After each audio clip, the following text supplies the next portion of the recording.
Au niveau des Malbo Services, on a d'abord la vente de matériel informatique, puis la maintenance. On a la formation dans le domaine de l'informatique, surtout les modules de traitement de texte Word, Excel. Et on a l'appui et les conseils en informatique. Et une autre branche aussi qu'on essaie de mettre à la disposition des gens, c'est la création numérique. La création numérique, c'est surtout parlant du cloud informatique, la sauvegarde des données, la création des flyers, des affiches pour événements. L'amour de l'informatique est né depuis dans le quartier. À bas âge, on manipulait les appareils informatiques, je peux dire, numériques, les cellulaires portables. On t'appelle de gauche à droite, tu viens, tu résous le problème. À partir de là, j'ai pu accoster M. Nassourou Ama, responsable de Sahel Informatique. En 2013, j'ai débuté avec M. Nassourou Ama. C'était un ingénieur en informatique, qui est une référence en matière d'informatique au Sahel. Donc c'est avec lui que j'ai pu apprendre les bases de l'informatique, c'est-à-dire la maintenance de base et la maintenance software, la gestion bureautique. Après avoir fait ma formation avec lui, j'ai pu m'inscrire aux examens de BQP, brevet de qualification professionnelle. Et oui, je l'ai réussi d'un coup. Quand j'étais avec mon patron, il est arrivé que lui, il devait partir. Il est actuellement à Ouaga. Du coup, je me retrouvais seul.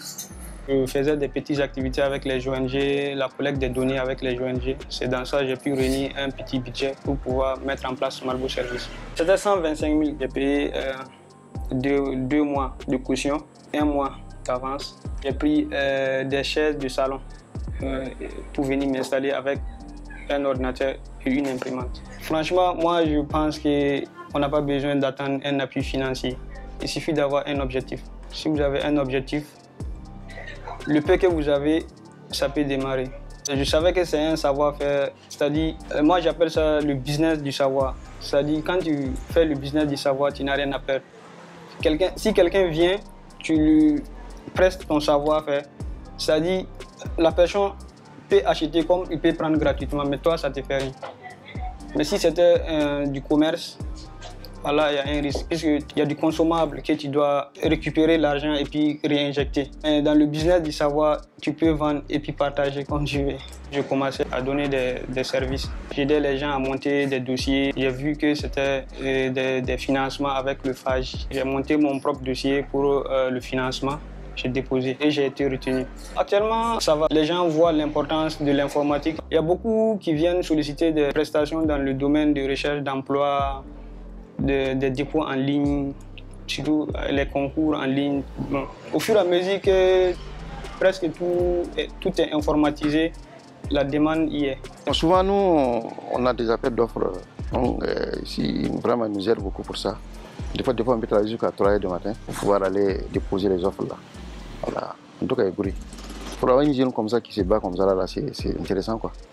Voilà, c'est encourageant. Les loisirs, c'est les films. Les films d'entrepreneurs, des séries, de technologie, qui parlent du futur. C'est des films où il y a vraiment de la technologie. Ils essayent de présenter un peu le futur avec la technologie, comment ça sera. C'est ce genre de film que j'aime. Pour moi, je peux dire qu'entreprendre, c'est une garantie à vie, mais qui demande aussi du travail. Bon, quand je dis ça demande du travail, c'est-à-dire qu'il faut être toujours aux aguets des nouveautés. Puisque quand vous entreprenez, il y a toujours la concurrence. Quand je me lève le matin, la première des choses, c'est la prière. Après la prière, je viens ici, à Malbo Service. Je prends un café ou un thé. J'essaie de planifier des activités à faire au cas où il n'y a pas la clientèle. Des fois, c'est des offres de services, tu prépares, je fais la liste des différentes organisations qui seraient intéressées de mon activité. En tout cas, je trouve toujours quelque chose à faire en attendant qu'il y ait la clientèle. Quand tu fais quelque chose qui te plaît, c'est pas fatigant. Mon travail, c'est en même temps mon plaisir. En tout cas, grâce à ce travail, je peux dire que je suis indépendant. Anda singa singa akata roga dan be bureau to bala ntumni bil fu awakin ya kaza kan wa mbon si zigan kin mpa ma han ku man bil fu e mo mata me nga doga daga luni a recréateur wa zin ka mani ale daga marstra me. La plus grande difficulté à laquelle j'ai été confronté, il arrive des fois que tu n'arrives pas à résoudre un problème et au lieu de pouvoir résoudre le problème, tu l'aggraves, surtout sur les ordinateurs. Un client qui est venu avec sa machine, il avait un petit problème.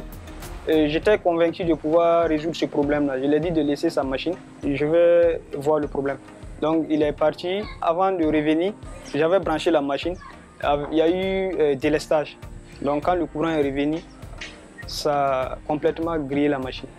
Donc, ok, c'était à mes débuts et c'est une machine qui coûte extrêmement cher.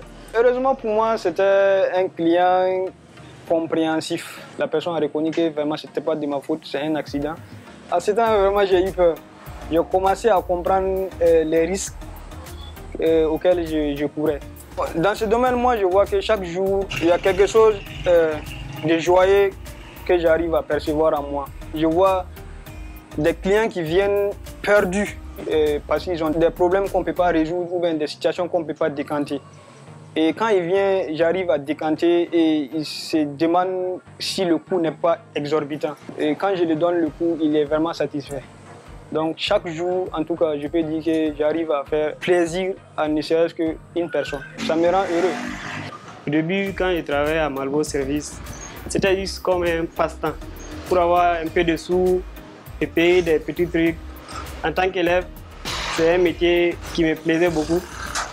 Donc, j'ai continué, je me suis lancé dedans. Et les jours fériés, les congés, pendant les vacances, je suis là. J'ai appris beaucoup de choses, pas avec lui seulement, mais avec la vie. En étant ici avec les clients, la rigueur du travail, j'ai appris beaucoup de choses. La foi, c'est la base. Il faut avoir foi en toutes choses pour pouvoir réussir. Moi, sans la foi, on ne peut pas réussir. Il faut avoir un objectif et puis avoir la foi que ça va réussir. Les parents, ils voyaient ça comme une façon de se réconforter du fait de ne pas avoir eu d'emploi. Ils ne voyaient pas ça comme un emploi. Entreprendre, pour eux, ce n'est pas un emploi. Pour eux, emploi, c'est avoir les concours ou soit être engagé dans une société. Actuellement, en tout cas, ils sont fiers parce que eux-mêmes, ils voient que le besoin y est. L'entreprise est là, même si financièrement, c'est pas trop ça, mais la satisfaction au niveau du service, puisqu'il y a des parents, amis qui sentent même la nécessité de venir ici et puis satisfaire leurs besoins en matière de recherche informatique, de postuler en ligne. Le fait d'entreprendre, je ne parlais pas trop de ça à des gens. C'était mon idée, c'était dans ma tête, c'était calé. Puis je voyais comment tout était structuré. Il suffit seulement que je mettais ça en acte. Je ne dis pas qu'on ne doit pas en parler. Il y a des gens qui peuvent vous donner des bons conseils. On peut en parler, on peut en discuter et puis chercher des conseils.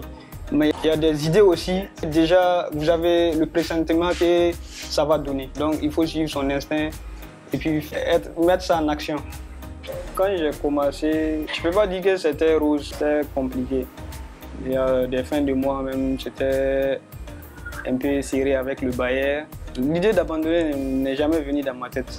Parce que pour moi, abandonner, c'est ça même échouer. Parce qu'il y avait une citation de Einstein qui dit qu'il n'y a pas d'échec, il n'y a que des abandons. Donc pour moi, échouer même, c'est abandonner. Si tu n'abandonnes pas, tu n'as pas échoué. J'ai confiance en moi. Je n'ai pas peur. J'ai l'habitude de dire à des gens, si tu as commencé à zéro, ce n'est pas repartir à zéro qui va te faire faire.